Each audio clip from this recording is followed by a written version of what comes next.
साहेब धाराशिव दौऱ्यावर असताना एक वाद निर्माण झाला त्यांचा. आज तुम्ही धाराशिव दौऱ्यावर आहेत की भाजपचा मुख्यमंत्री सर्वांचा बाप बसलाय, याबद्दल तुमचं प्रतिक्रिया आणि त्यांच्याशी काही बोलणं झालं? नाही बोलणं झालं.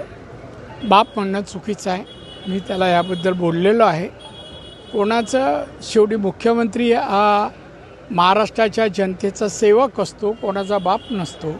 मी मुख्यमंत्री होतो तेव्हा लोकांना सांगायचं मला साहेब बनवू नका, मी सेवक आहे महाराष्ट्र जनतेचा.